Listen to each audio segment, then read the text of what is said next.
The SA Chamber of Commerce and Industry is warning the instability created by ongoing and prolonged power cuts is going to ruin the economy and scare off investors. The Business Chamber also says it's becoming increasingly clear that no one in charge of sorting out the power crisis, from the Cabinet to the Eskom board and executive, really has a workable plan. I'm joined now by SACCI President, Advocate Mtho Xulu. Advocate, thank you so much for joining us. Harsh words, but really very tough times. If we look at the statements coming out of Cabinet even today, what Gwede Mantashe had to say, comparing what's going on at Eskom almost to an act of treason, those are very heated words. We're also seeing the Public Enterprises Minister, Pravin Gordhan, slamming the board, saying this has got to be sorted out. Do you get a sense that from Cabinet downwards that no one really has a plan and hence a bit of panic? Good evening, Sally. Certainly, I think that's the reflection of our members, and I guess we represent a number of businesses and some of them related in the economy. Yes, what we are picking up as SACCI, which is a reality that we are all facing, is that we do believe that there is total discontent in terms of the management of the energy policy at Cabinet. The board itself doesn't seem to have hit the ground running as we were promised, because the DPE spoke about a meeting yesterday. You would have expected them to come out to say, this is what we've picked up in the first quarter in office, and we're really taking things in the right direction. And obviously, the executives that have been there for a number of years have still brought us back to a stage C that's becoming a norm. So it's becoming very clear that those who are responsible, Cabinet, board, and executives, where we're sitting here as South Africans and South African businesses, it's very clear that there is no plan, or whatever they are working on is not a solution that will take this country forward. Why do you think there isn't a plan, or a plan that's working? Is it because we're seeing this tension between Eskom and the Energy Ministry? We've seen this a number of times coming from Gwede Mantashe, sort of saying, well, I could sort this problem out in 6 months. And Eskom saying, well, we're not in charge of new generation. Where is it? Is it because those key players, are not getting along? Yes, clearly, I mean, the centre is not holding. And what you have actually is that the Eskom is a complex organization. And I think the complexity is an opportunity for a lot of people to hide behind their different roles and their different positions. What we've been calling for a very long time as South African Chamber of Commerce is that we need transparency and accountability on the plans that are being put in place and usually churned out every 6 months or so on how Eskom is going to be turned around. And accountability on that, even if you just take the plan from the president, for instance, that he delivered in July. Where are we? Why can't the ministry and the energy portfolio come out with the DPE, say, this is what the president laid out, and all the role players are being brought together and we are moving forward. Nobody's saying anything, and every time we go through this, someone can say something because they hold different positions and they are not pulling together. So yes, clearly there is tension, and the tension is because they can hide behind the complexities of the problem, and no one seems to be holding them accountable, and they don't seem to be interested in giving us a transparent view of what's happening in Eskom. So the complexity and I guess the positions is an opportunity for them to fight it out, and in the process, South Africans are the ones who are suffering. So what do we need to do? I've seen in your statement that you want an urgent summit. You want everyone around the table and to sort this out. But honestly, I'm not sure that we need that, because I think we might be beyond that. We've seen the Energy Crisis Committee set up. We've seen a number of interventions. We've seen a number of proclamations. We know that there are lots of meetings. Is that really the way, a summit? Surely we're way beyond that point. I think it's because of a lack of a better word. What we are saying as South African Chamber of Commerce is that all the interventions that we were given, no one knows what's going on. I mean, you can list all the interventions, the task teams, the groups and the commissions, but no one has ever come out to say, South Africans, this is how we got ourselves here, what we have learned, and what we are proposing. So we are actually calling for a new way. It's uncharted waters. We are now facing a stage 8 and possibly a total blackout. It's not an impossibility anymore.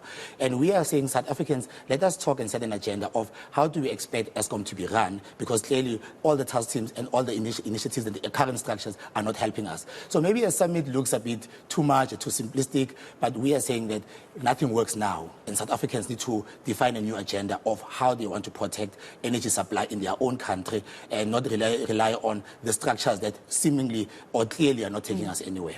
So we're just calling for a new way. And, you know, we've set the agenda on the things that must be looked into. And maybe summit might not be a strong enough word, but we are saying the current structures do not work because the problem is bigger than cabinet, board, and exec. So you represent commerce and industry in South Africa. We know about these IPPs. I was speaking to the CSIR just a little earlier, and she says there's massive disappointment that more bid windows and more capacity is not being announced. It was only something around 950 megawatts. Do you share that concern that where business could be allowed to step in and really start generating alternative power and new power for the grid, there's still not enough freedom? Look, I think as every transaction will go through its own pace. I mean, the recent bid windows were delayed by a number of other issues, even the international markets in terms of financial close and a number of other impediments. We believe that private generation is going to be part of the future solution. But the thing is that you cannot talk about it after today's announcement when you have stage 6 at your door. You know, we need to plan these things far ahead so that as we onboard private generators, we still have the base that Eskom is to many South Africans. And then you will not have the pressure and the desperation to bring in private producers, because we are now doing that because we think overnight we can solve Eskom. We need an Eskom that works. We need an energy mix that is sustainable. And over time, obviously, the regulation must allow private producers to come as quickly as possible in a mix that involves Eskom. So, yes, there are transaction and specific challenges in terms of how quickly we can do this. We can always do it quicker, but I think we must not think it's an either or. We need an Eskom that works, and we need to, obviously, as Eskom works and the power space in the country is stable, private generation will come on board and it will become a solution for the country moving forward. You know what's astonishing for me is that we got the July, August, September GDP rates this week, and we've grown 1.6%, and that was some of the worst load shedding. How do you understand that growth? Do you think it's simply that other factors such as agriculture performed so extremely well that it masked the impact of load shedding? And where do you see our economic growth going under these sorts of circumstances? I think we need a deeper conversation about those numbers. You know, I don't doubt the numbers coming out of South Africa. They're extremely credible. But if you look at the real economy, in essence, what those numbers show is that we are at pre-COVID numbers.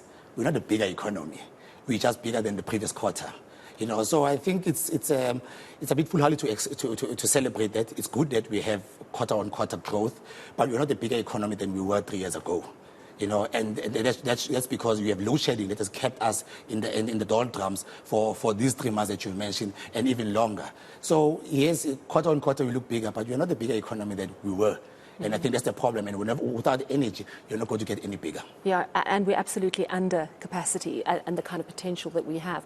So you've made this bold statement today as SACCI. What are you going to do about it? Are you going to be banging doors down and demanding accountability? You have a lot of sway as SACCI. What's your next step? We are continuously in engagements with those in authority. We speak to Eskom regularly. Obviously, we have a relationship with the board. You know, we bang publicly. We talk to them privately. At most, we are a lobby and an advocacy group.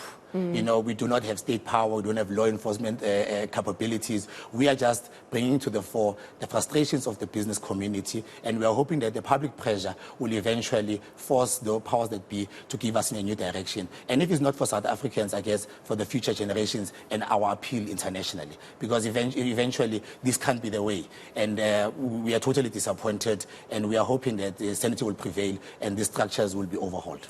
Very quickly, are you already seeing investors a little bit more wary to get involved in South Africa because of our extreme power problems? Yeah, we know of a number of projects that can't even take off because Eskom can't commit the power. You know, and so you have projects that are delayed or can't be approved or can't go on because the power is just not there. You know, some investments that are largely industrial, that have great job creation opportunities, can't take off if Eskom itself can't guarantee the power. A number of mines can't take off because obviously they are such high energy users. And then the biggest problem that we always caution as the Chamber of Commerce is because you have a lot of conversations of people who say, I will not come until you guys are ready. And we can never quantify the loss because we don't know what they are doing when they're not in South Africa. So there are real transitions that we are losing, but there are the silent walkaways is what actually is our biggest problem. The silent walkaway is such a good point. Thank you so much for chatting to us this evening. Mtho Xulu is the president of the SA Chamber of Commerce and Industry. Saying